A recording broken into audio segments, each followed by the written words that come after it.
It was a quiet Saturday afternoon in a small suburban neighborhood, the kind where kids ride bikes in the street and neighbors wave from their porches.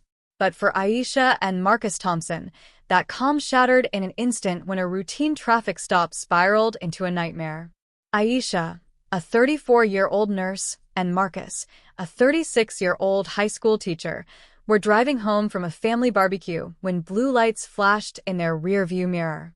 What began as a minor infraction, a flickering taillight, turned into a public humiliation that would push Marcus to a breaking point, forever altering their lives. Aisha gripped the steering wheel tightly as she pulled over to the side of the road. Her heart raced, not because of the taillight, but because she knew how these encounters could go. She'd seen the news, heard the stories, and lived the subtle, gnawing fear that came with being black in America. Marcus sat beside her, his jaw clenched, his hands resting calmly on his lap, though his eyes darted to the side mirror, watching the officer approach.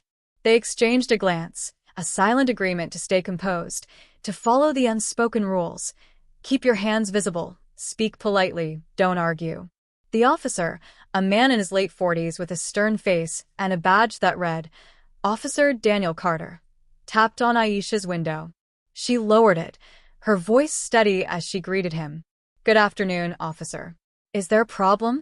Carter's eyes narrowed as he leaned closer, his tone clipped. License and registration. Now. Aisha reached for her purse, her movements slow and deliberate, while Marcus remained still, his gaze fixed on the dashboard. The officer's eyes flicked between them, his posture rigid, as if he were sizing them up. Aisha handed over the documents, her hands trembling slightly despite her efforts to stay calm. Do you know why I pulled you over?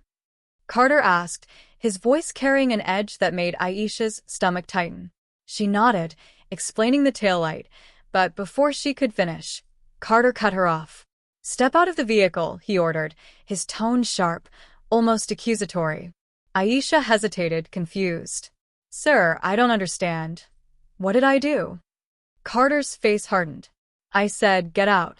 Don't make me repeat myself. His hand rested on his holster, a subtle but unmistakable threat. Marcus shifted in his seat, his voice low but firm. Officer, can you explain what's going on? We're just trying to get home. Carter's head snapped toward Marcus. You stay quiet unless I ask you something. Understand? The words were laced with disdain, and Marcus's fists clenched in his lap, though he said nothing more. Aisha opened the door and stepped out, her heart pounding as she stood on the side of the road, the summer heat pressing against her skin. What happened next would haunt Aisha for years. Carter's demeanor shifted from professional to predatory. He began questioning her in a way that felt personal, invasive. Where are you coming from? What's in the car? You got anything you shouldn't have? His questions came rapid fire, each one delivered with a sneer. Aisha answered calmly, explaining they'd been at a family gathering, but Carter wasn't listening. He stepped closer, his voice rising, loud enough for passers-by to hear. Don't lie to me. I know your type. Always got something to hide. Aisha's face burned with humiliation. A few cars slowed down, drivers craning their necks to watch. A small crowd gathered on the sidewalk, some whispering, others recording on their phones. She could feel their eyes on her, judging, assuming.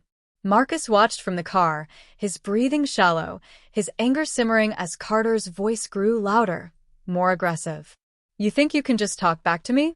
You're lucky I don't haul you in right now. Officer, I'm not talking back, Aisha said, her voice shaking but firm. I'm just answering your questions. Carter scoffed, stepping even closer, his face inches from hers. You people always have an excuse, don't you? The words hit like a slap, and Aisha froze, the weight of you people sinking into her bones. She wasn't just Aisha Thompson, a nurse who'd spent her career saving lives. She was being reduced to a stereotype, a caricature, in front of her husband, in front of strangers. Marcus's hands gripped the edge of his seat, his knuckles whitening. He wanted to speak, to intervene, but he knew the danger of escalating things. He taught his students about de-escalation, about staying calm in the face of authority, but watching Carter berate Aisha, seeing the fear and shame in her eyes, was unraveling him. "Officer," Marcus said, his voice steady but tight, "we're cooperating. There's no need for this."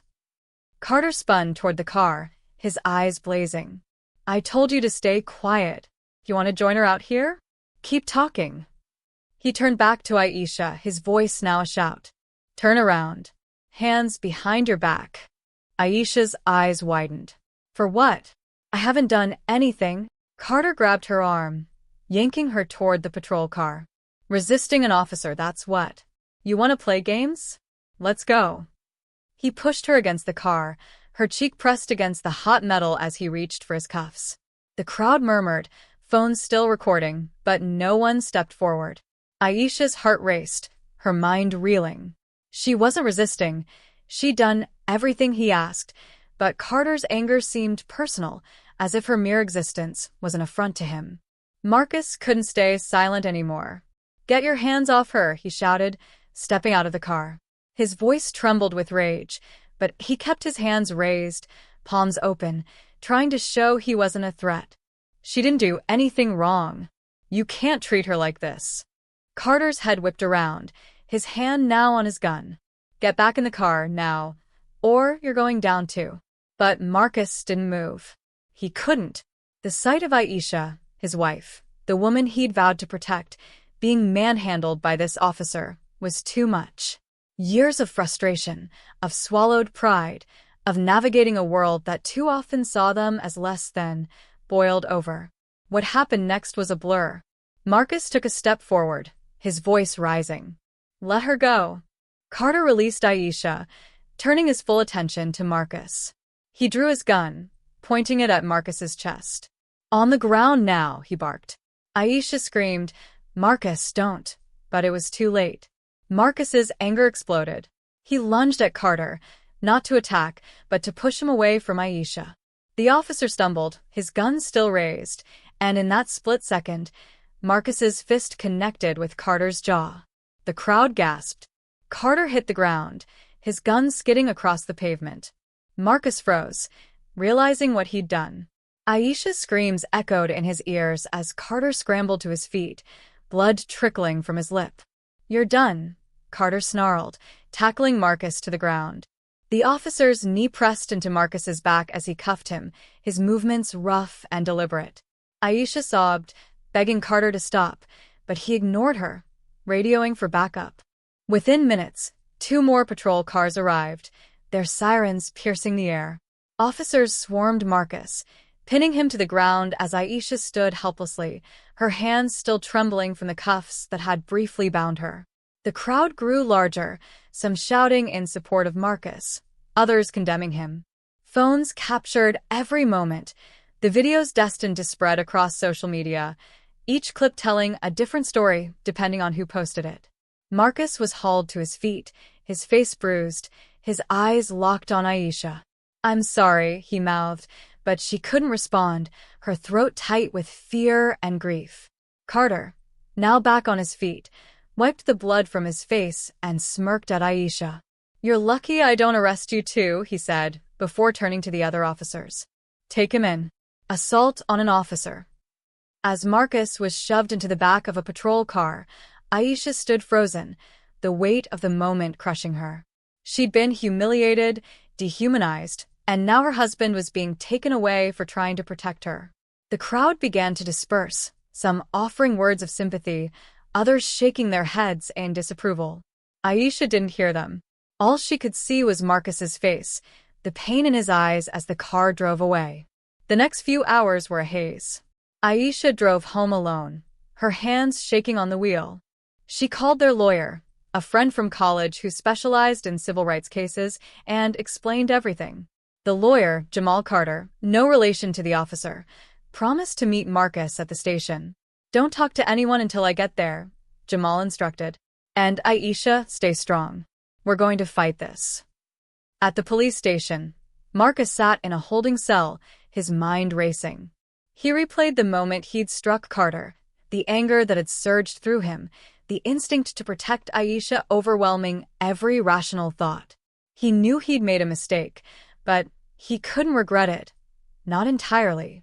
The way Carter had treated Aisha, The way he'd reduced her to nothing in front of a crowd was something Marcus couldn't let stand. But now, he faced the consequences: assault charges, a possible felony, and the risk of losing everything: his job, his freedom, his future with Aisha.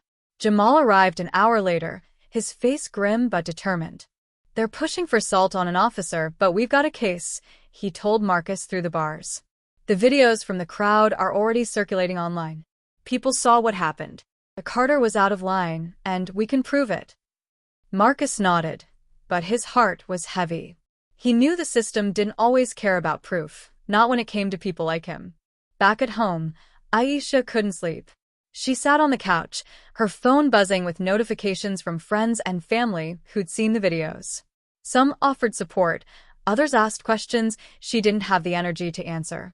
The footage showed Carter's aggression, Aisha's fear, and Marcus's desperate act of defiance, but it also showed Marcus hitting an officer.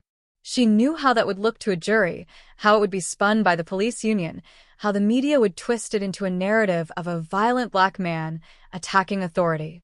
The next morning, Aisha visited Marcus at the county jail. He looked exhausted, his left eye swollen from the scuffle. "I'm sorry, Aisha," he said, his voice breaking. "I just couldn't watch him treat you like that." Aisha reached through the bars, touching his hand. "You don't have to apologize," she whispered.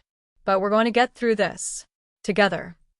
Jamal worked tirelessly over the next few days, gathering witness statements and securing the best video evidence. The footage was damning for Carter: his aggressive tone, his unnecessary escalation, and his use of "you people" were all caught on camera. But Marcus's punch was undeniable, and the prosecution was eager to make an example of him. The charge of assault on an officer carried a potential 7-year sentence, and the district attorney showed no interest in leniency. As the case gained traction online, protests erupted outside the police station. Community activists demanded Carter's suspension, citing a pattern of discriminatory behavior.